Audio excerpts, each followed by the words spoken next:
दरबार साहिब बेअदबी घटना मामले च FIR दर्ज हो चुकी है। धारा 295A ਅਤੇ 307 ਦਾ ਮਾਮਲਾ ਦਰਜ ਕੀਤਾ ਗਿਆ ਹੈ।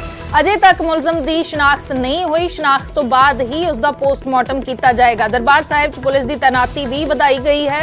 72 घंटे तक शनाख्त का समा हुंदा है, उस तो बाद ही पोस्टमार्टम करवाया जाता है। अजे इस मामले च SGPC द्वारा प्रेस कॉन्फ्रेंस भी अज की जा सकती है। SGPC के वालों प्रेस कॉन्फ्रेंस भी की जा सकती है। हालांकि सारे पासियां तो निंदा हो रही है, इस घटना की निखेधी हो रही है। जांच का विषय है। पंजाब सरकार के वालों भरोसा दिता गया है कि पूर्ण सहयोग SGPC नूं दिता जाएगा। मामले की पूरी तह तक जांच की जाएगी। CM चरणजीत सिंह चन्नी ने जांच के आदेश दिते ने। हुण इस मामले दे विच FIR दर्ज की गई है। धारा 295A ਅਤੇ 307 ਦਾ मामला दर्ज किया गया है। पूरी घटना वापरी इस मुलजम के वालों जंगला टप के जिस अस्थान के उत्ते पवित्र श्री गुरु ग्रंथ साहिब जी प्रकाश हुंदे ने उत्थे पहुंचदा है, सिरी साहिब चुकदा है, बेअदबी की कोशिश हुंदी है। जिस वेले इसनूं काबू कर लिया जांदा है, इस शख्स नूं संगत के वालों कुट-कुट के मौत के घाट उतार दिता गया। लेट नाइट केस रजिस्टर्ड कर दिता गया से। उस तो बाद इन्वेस्टिगेशन जो गल आएगी वो तुहानूं टाइम टू टाइम आपे पता लग जाएगी। अज का इस तरह के क्योंकि अज काफ़ी संगत बाहरों भी आई है। सैटरडे संडे वैसे भी नॉर्मली इत्थे काफ़ी रश हुंदा ते शायद अज प्रैस कॉन्फ्रेंस भी रखी गई है इधर SGPC वालों ਤੇ ਉਹਦੇ ਸੁਰੱਖਿਆ ਇੰਤਜ਼ਾਮ ਦੇ ਨਜ਼ਰੀਏ ਨਾਲ ਸੇ ਰੱਖਿਆ। ਬਾਕੀ ਇੱਥੇ ਸਭ ਕੁਝ ਪੀਸਫੁਲ ਹੈ। ਸਰ ਉਹ ਜਿਹੜਾ ਵਿਅਕਤੀ ਸੀ ਉਹਦਾ ਪਤਾ ਲੱਗਿਆ ਉਹ ਕਿੱਥੋਂ ਸੀਗਾ, ਕੌਣ ਸੀਗਾ? ਮੈਂ ਦੱਸਿਆ ਨਾ ਲੇਟ ਨਾਈਟ ਕੇਸ ਰਜਿਸਟਰਡ ਹੋ ਗਿਆ ਤੇ ਉਹਦੀ ਇਨਵੈਸਟੀਗੇਸ਼ਨ ਚੱਲ ਨਹੀਂ ਰਹੀ ਹੈ। ਸਰ ਯੂਪੀ ਤੋਂ ਹੈ ਵਿਅਕਤੀ? ਨਹੀਂ ਅਜੇ ਕੁਝ ਨਹੀਂ ਕਿਹਾ ਜਾ ਸਕਦਾ। ਹਾਂਜੀ ਨਹੀਂ ਵੈਸੇ ਤੇ ਪਹਿਲੇ ਲਾਸ਼ ਦੀ ਆਇਡੈਂਟੀਫਿਕੇਸ਼ਨ ਤੇ ਡਿਪੈਂਡ ਕਰਦੀ ਇਹਦੀ ਗੱਲ ਹੈ क्योंकि पहले नॉर्मल प्रोसीजर ਤੇ 72 ਘੰਟੇ ਦਾ ਵੀ ਹੁੰਦਾ ਸੀ। ਕਿਹਾ ਜਾ ਰਿਹਾ ਕਿ ਜੋੜਾ ਘਰ ਦੇ ਵਿੱਚ ਉਹਦੀ ਪਹਿਲੇ ਵੀ ਜਿਹੜੀ CCTV ਸਾਹਮਣੇ ਆਈ ਸੀ ਕਿ ਕਾਫੀ ਦਿਨ ਤੋਂ ਪ੍ਰਯਾਸ ਕਰ ਰਿਹਾ ਸੀ। ਕੁਝ ਪਤਾ ਲੱਗ ਪਾਇਆ ਕਿ ਕਿੰਨੇ ਦਿਨ ਤੋਂ ਸੀਗਾ ਇੱਥੇ, ਉਹਦੇ ਨਾਲ ਹੋਰ ਕੌਣ ਲੋਕ ਸੀਗੇ? ਮੈਂ ਫਿਰ ਰਿਪੀਟ ਕਰਾਂਗਾ ਕਿ ਇਹ ਮੈਟਰ ਆਫ ਇਨਵੈਸਟੀਗੇਸ਼ਨ ਹੈ, ਅਜੇ ਚੱਲ ਰਹੀ ਹੈ। ਅਜੇ ਲੇਟ ਨਾਈਟ ਕੇਸ ਰਜਿਸਟਰਡ ਹੋਇਆ। ਇਨਵੈਸਟੀਗੇਸ਼ਨ ਪਾਰਟ ਜਿਹੜਾ ਇਨਵੈਸਟੀਗੇਸ਼ਨ ਏਜੰਸੀ ਸਾਡੀ ਦੇਖ ਰਹੀ ਹੈ ਉਹ ਦੱਸ ਸਕਦੀ ਹੈ। ਤਾਂ ਇਸੇ ਖਬਰ ਤੇ ਹੋਰ ਜਾਣਕਾਰੀ ਦੇ ਲਈ ਸਾਡੇ ਸਹਿਯੋਗੀ ਰਾਜੀਵ ਸ਼ਰਮਾ ਅੰਮ੍ਰਿਤਸਰ ਤੋਂ ਜੁੜੇ ਹੋਏ ਨੇ। ਰਾਜੀਵ, ਕੀ ਕੋਈ ਜਾਣਕਾਰੀ ਹੈ? ਮਾਮਲਾ ਦਰਜ ਕੀਤਾ ਗਿਆ ਹੈ, ਫਿਲਹਾਲ ਅਜੇ ਤੱਕ ਕਿੱਥੇ ਤੱਕ ਜਾਂਚ ਪਹੁੰਚੀ ਹੈ? जी हाँ बिल्कुल, जिस तरह की जो ACP ने संजीव कुमार उन्होंने जी जानकारी दी और दर्शकों ने जी उन्होंने बयान सुनिया तो उसके यही कह रहे हैं कि लेट नाइट रात वेले पुलिस वालों FIR दर्ज की गई और एक जोड़ा प्रोसीजर होंगे 72 घंटे का, तो 72 घंटे जो है वो लाश की शनाख्त के लिए उसनों जो है डैड हाउस के रखा जाएगा। उस तो बाद अगली कार्रवाई जी है वो अमल के लिया जाएगी। तो 295A और 307 जी धारा है वो उस दे तहत जो सेवादार उत्थे तैनात सी उस वेले सचखंड श्री हरमंदर साहिब दे विच उन्हां दी शिकायत के उपर पुलिस वालों FIR दर्ज की गई। इस वेले तुसीं देख सकते हो कि SGPC का जो मुख्य दफ्तर है उत्थे पुलिस तैनात की गई है। हालांकि जिहड़ी संगत क्योंकि शनिवार और ऐतवार बहुत वड्डी तादाद दे विच संगत नतमस्तक होने के लिए पहुँचती है। दूसरे पासे ऐतवार जो SGPC के दफ्तर दे विच छुट्टी भी हुंदी है। पर यह जिहड़ी मंदभागी घटना कल वापरी उस तो बाद SGPC के सारे जिहड़े अधिकारी ने और SGPC के प्रधान भी ऐतवार के बावजूद इत्थे पहुँच रहे हैं। दूसरे पासे जितों तक संगत की गल है तो संगत बड़े शांतमई ढंग के नाल आम दिनां दे वांग जो है दर्शनां दे लिए इत्थे आ रही है। तो पुलिस के अधिकारी मौके ते मौजूद ने और एक ये अपील जरूर की जा रही है कि हर कोई क्योंकि SGPC के प्रधान वालों भी ये गल कही गई कि शांति जिहड़ी है वो बना के रखी जाए और जिस शख्स वालों इस मंदभागी घटना नूं अंजाम दिता गया सी उसनूं संगत वालों जो है उस वेले ही उसकी मार कुटाई जदों की गई तो उस तो बाद उसकी मौत हो चुकी सी। हालांकि रात वेले जिहड़ियां जथेबंदियां सी वो इत्थे ये मंग कर रही सन कि सानूं इसकी जिहड़ी पुष्टि है वो की जाए। तो DCP मौके ते इत्थे पहुंचे, उन्हां वल्लों संगत जिन्नी भी इत्थे मौजूद सी उन्हां नूं ये जानकारी दी गई कि उस शख्स की मौत हो चुकी है। हुण सब तो वड्डा सवाल ये है कि आखिरकार वो शख्स कित्थों दा रहन वाला सी क्योंकि हाले तक उसकी शनाख्त जिहड़ी है वो नहीं हो सकी। तो पुलिस लगातार हर एक पहलू तो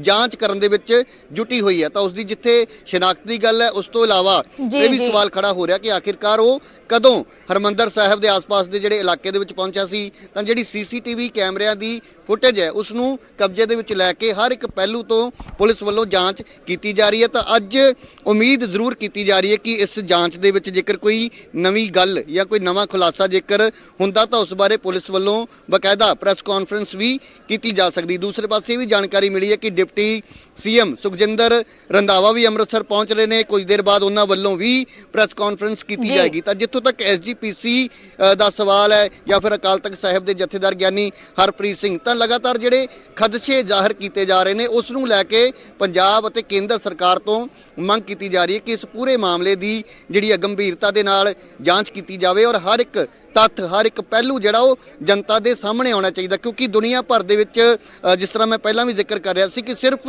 ਸਿੱਖ ਧਰਮ ਦੇ ਨਾਲ ਨਹੀਂ ਬਲਕਿ ਹਰ ਇੱਕ ਜੋ ਮਨੁੱਖ ਸ੍ਰੀ ਗੁਰੂ ਗ੍ਰੰਥ ਸਾਹਿਬ ਜੀ ਦੇ ਵਿੱਚ ਵਿਸ਼ਵਾਸ ਰੱਖਦਾ ਹੈ, ਆਸਥਾ ਰੱਖਦਾ ਹੈ, ਤਾਂ ਹਰ ਕੋਈ ਇਸ ਚੀਜ਼ ਨੂੰ ਜਦੋਂ ਇਹ ਵੀਡੀਓ ਜਿਹੜੀ ਹੈ ਹਰ ਕਿਸੇ ਤੱਕ ਪਹੁੰਚੀ ਤਾਂ ਹਰ ਕਿਸੇ ਦੇ ਮਨ ਨੂੰ ਠੇਸ ਪਹੁੰਚੀ। ਤਾਂ ਇਸੇ ਕਰਕੇ ਜਿਹੜੀਆਂ ਧਾਰਾਵਾਂ ਵੀ ਲਗਾਈਆਂ ਗਈਆਂ ਨੇ 295 ਇਹ ਧਾਰਮਿਕ ਭਾਵਨਾਵਾਂ ਜਿਹੜੀਆਂ ਆਹਤ ਕੀਤੀਆਂ ਗਈਆਂ। ਉਸ ਤੋਂ ਬਾਅਦ ਜਿਹੜੀ ਗੁਰੂ ਗ੍ਰੰਥ ਸਾਹਿਬ ਜੀ ਦੇ ਠੀਕ ਅੱਗੇ ਸ੍ਰੀ ਸਾਹਿਬ, ਜਿਸ ਨੂੰ ਅਸੀਂ ਜੇਕਰ ਸਰਲ ਭਾਸ਼ਾ ਦੇ ਵਿੱਚ ਕਹੀਏ ਤਾਂ ਕਿਰਪਾਨ ਸੀ, ਜੋ ਉਸ ਨੂੰ ਜਦੋਂ ਉਸ ਸ਼ਖਸ ਵੱਲੋਂ ਚੱਕਿਆ ਜਾਂਦਾ ਤਾਂ ਧਾਰਾ 307 ਇਸ ਕਰਕੇ ਲਗਾਈ ਗਈ ਹੈ ਕਿ ਉਹ ਕਿਸੇ ਨੂੰ ਮਾਰਨ ਦੇ ਇਰਾਦੇ ਦੇ ਨਾਲ ਉਸ ਵੱਲੋਂ ਇਹ ਜਿਹੜੀ ਕਾਰਵਾਈ ਕੀਤੀ ਗਈ ਸੀ। ਤਾਂ ਜੋ ਸੇਵਾਦਾਰ ਉੱਥੇ ਤੈਨਾਤ ਸਨ ਉਸ ਵੇਲੇ ਸੱਚਖੰਡ ਦੇ ਅੰਦਰ ਸਾਦਾ ਸਿੰਘ, ਜਿਨ੍ਹਾਂ ਦੀ ਸ਼ਿਕਾਇਤ ਦੇ ਉੱਪਰ ਪੁਲਿਸ ਵੱਲੋਂ ਰਾਤ ਕਰੀਬ 12 ਵਜੇ ਤੋਂ ਬਾਅਦ ਜੋ ਹੈ ਉਹ FIR ਜਿਹੜੀ ਉਹ ਦਰਜ ਕੀਤੀ ਜਾਂਦੀ ਹੈ। ਤਾਂ ਹੁਣ ਜਾਂਚ ਜਿਹੜੀ ਹੈ ਉਹ ਸ਼ੁਰੂ ਕਰ ਦਿੱਤੀ ਗਈ ਹੈ। ਤਾਂ ਲਗਾਤਾਰ ਹੁਣ ਹਰ ਕੋਈ ਇਹ ਜਾਣਨਾ ਚਾਹੁੰਦਾ ਕਿ ਇਸ ਜਾਂਚ ਦੇ ਵਿੱਚ ਕੀ ਖੁਲਾਸਾ ਹੁੰਦਾ ਹੈ। ਪਰ ਸਭ ਤੋਂ ਪਹਿਲੀ ਜਿਹੜੀ ਚੀਜ਼ ਹੈ, ਜਦੋਂ ਤੱਕ ਉਸ ਸ਼ਖਸ ਦੀ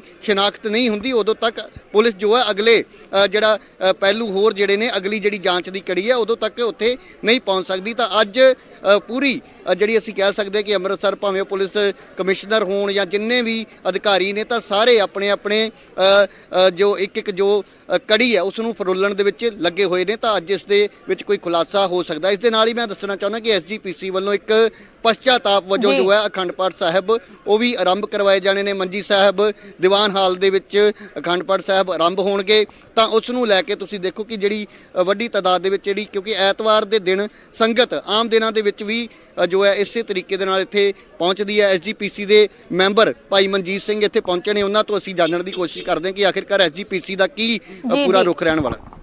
ਦੇਖੋ, ਬੜਾ ਦੁੱਖ ਹੈ ਔਰ ਬਹੁਤ ਹਿਰਦੇ ਵੇਦਕ ਇਹ ਘਟਨਾ ਹੋਈ ਹੈ, ਜਿਹਨੂੰ ਸੁਣ ਕੇ ਹਰੇਕ ਸਿੱਖ ਦਾ ਮਨ ਜਿਹੜਾ ਹੈ ਦੁਖਿਆ ਔਰ ਸਿੱਖ ਕੌਮ ਵਿੱਚ ਜਿਹੜੀ ਆ ਉਹ ਇਹ ਦੁੱਖ ਦੀ ਲਹਿਰ ਜਿਹੜੀ ਆ ਉਹ ਫੈਲ ਗਈ ਆ।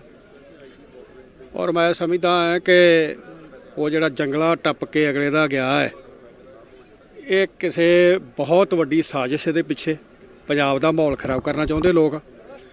ਔਰ ਇਲੈਕਸ਼ਨਾਂ ਦਾ ਟਾਈਮ ਆਇਆ ਤੇ ਇੱਕ ਅਨੰਦਪੁਰ ਸਾਹਿਬ ਵੀ ਘਟਨਾ ਥੋੜ੍ਹੇ ਦਿਨ ਪਹਿਲਾਂ ਹੋਈ ਹੈ ਔਰ ਅਨੰਦਪੁਰ ਸਾਹਿਬ ਤੋਂ ਬਾਅਦ ਫਿਰ ਇੱਥੇ ਸਰੋਵਰ ਸਾਹਿਬ ਦੇ ਕੰਢੇ ਤੇ ਵੀ ਗੁਟਕੇ ਸਾਹਿਬ ਪਾੜ ਕੇ ਤੇ ਸਰੋਵਰ ਸੁੱਟਿਆ ਗਿਆ। ਅੱਜ ਫੇਰ ਹੋਈ ਹੈ ਔਰ ਇਸ ਤੋਂ ਪਹਿਲਾਂ ਬਰਗਾੜੀ ਤੇ ਜਵਾਹਰ ਸਿੰਘ ਵਾਲੇ ਘਟਨਾ ਹੋਈਆਂ ਸੀ। ਸੋ ਮੈਂ ਸਮਝਦਾ ਰੋਜ਼ ਹੀ ਇਹੋ ਜਿਹੀਆਂ ਘਟਨਾਵਾਂ ਜਿਹੜੀਆਂ ਹੋ ਰਹੀਆਂ ਨੇ, ਮੈਂ ਇਹਦੇ ਤੇ ਦੁੱਖ ਪ੍ਰਗਟ ਕਰਦਾ ਤੇ ਇਹ ਨਾਲ ਦੀ ਨਾਲ ਸੈਂਟਰ ਸਰਕਾਰ ਨੂੰ ਤੇ ਪੰਜਾਬ ਸਰਕਾਰ ਨੂੰ ਕਹਿਣਾ ਚਾਹੁੰਦਾ ਹਾਂ ਵੀ ਇਹਦੇ ਪਿੱਛੇ ਜਿਹੜੀ ਸਾਜ਼ਿਸ਼ ਹੈ ਨਾ ਉਹਦਾ ਪਰਦਾ ਜਿਹੜਾ ਫਾਸ ਕਰੋ। ਕਿਤੇ ਵੀ ਕਿਤੇ ਜ਼ਿਕਰ ਜ਼ਰੂਰ ਸਾਹਮਣੇ ਆ ਰਿਹਾ ਕਿ 9 ਵਿਅਕਤੀ ਨੇ, ਮਤਲਬ ਜਿਹੜਾ ਕੋਈ ਮੋਟਰਸਾਈਕਲ ਵਾਲਾ ਫੜਿਆ ਹੈ ਉੱਥੇ ਗੱਲਾਂ ਜਿਹੜੀਆਂ ਸਾਹਮਣੇ ਆ ਰਹੀਆਂ ਨੇ ਕਿ 9 ਵਿਅਕਤੀ ਸੀ, ਜਿਸ ਚੋਂ 3 ਤੇ ਫੜੇ ਗਏ ਲੇਕਿਨ ਹੋਰ ਵੀ ਕੁਝ ਵਿਅਕਤੀ ਜਿਹੜੇ ਨੇ ਘੁੰਮ ਰਹੇ ਨੇ। ਇਦਾਂ ਦੀ ਗੱਲਾਂ ਵੀ ਜਿਹੜੀਆਂ ਸਾਹਮਣੇ ਵੇਖੋ, ਬਿਲਕੁਲ ਸਹੀ ਗੱਲ ਹੋਊਗੀ। 9 ਨਹੀਂ ਹੋਣੇ, ਹੋ ਸਕਦਾ 9 ਤੋਂ ਵੀ ਜ਼ਿਆਦਾ ਹੋਣ, ਪਰ ਜਿੰਨਾ ਚਿਰ ਸਾਹਮਣੇ ਕੋਈ ਗੱਲ ਨਹੀਂ ਆਉਂਦੀ ਉਹਨਾਂ ਚਿਰ ਆਪਾਂ ਕਨਫਰਮ ਉਹਨਾਂ ਦੀ ਗਿਣਤੀ ਨਹੀਂ ਕਹਿ ਸਕਦੇ। ਪਰ ਮੈਂ ਇੱਕ ਗੱਲ ਸਿੱਖ ਕੌਮ ਨੂੰ ਕਹਿਣਾ ਚਾਹੁੰਦਾ, ਸਮੁੱਚੀ ਸਿੱਖ ਕੌਮ ਜਿਹੜੀ ਹਿਰਦੇ ਬੜੇ ਦੁਖੀ ਆ, ਸਾਡਾ ਬੜਾ ਦੁਖੀ ਹੈ। ਔਰ ਬਾਬਾ ਦੀਪ ਸਿੰਘ ਜੀ ਸੱਚਖੰਡ ਹਰਿਮੰਦਰ ਸਾਹਿਬ ਦੀ ਜਦੋਂ ਗੁਰਮਤੀ ਮੁਗਲਾਂ ਵੱਲੋਂ ਕੀਤੀ ਗਈ ਸੀ ਤੇ ਉੱਥੋਂ ਚੱਲ ਕੇ ਆਏ ਸੀ ਦਮਦਮਾ ਸਾਹਿਬ ਤੋਂ, ਉਹਨਾਂ ਆਣ ਕੇ ਇੱਥੇ ਸੱਚਖੰਡ ਸ੍ਰੀ ਹਰਿਮੰਦਰ ਸਾਹਿਬ ਦੀ ਪਵਿੱਤਰਤਾ ਨੂੰ ਕਾਇਮ ਰੱਖਿਆ ਸੀ।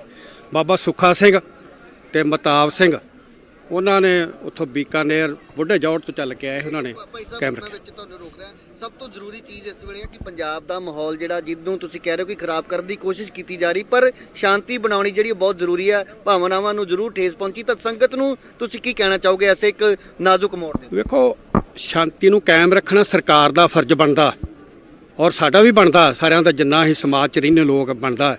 ਪਰ ਜਦੋਂ ਸਾਡੇ ਕੋਈ ਦਿਲ ਤੇ ਹਮਲਾ ਕਰੂਗਾ, ਜਦੋਂ ਕੋਈ ਸਾਡਾ ਪੱਗ ਤੇ ਹਮਲਾ ਕਰੂਗਾ, ਗੁਰੂ ਗ੍ਰੰਥ ਸਾਹਿਬ ਤੇ ਸੱਚਖੰਡ ਹਰਿਮੰਦਰ ਸਾਹਿਬ ਸਿੱਖਾਂ ਦਾ ਦਿਲ ਹੈ, ਠੀਕ ਹੈ ਨਾ, ਤੇ ਉਦੋਂ ਸ਼ਾਂਤੀ ਕਿਸ ਤਰ੍ਹਾਂ ਰਹੂਗੀ ਜਦੋਂ ਮਤਲਬ ਸਰਕਾਰਾਂ ਦਾ ਕੰਮ ਸ਼ਾਂਤੀ ਰੱਖਣਾ, ਠੀਕ ਹੈ ਨਾ। ਔਰ ਤਾਂ ਮੈਂ ਸਿੱਖ ਕੌਮ ਨੂੰ ਰਾਜੀਵ ਇਹ ਗੱਲ ਜਾਣਕਾਰੀ ਕਹਿਣੀ ਲੈਂਦੇ ਚਾਹੁੰਦਾ, ਰਵਾਂਗੇ ਜਿਹੜਾ ਕੱਲ੍ਹ ਸਾਡੇ ਨਾਲ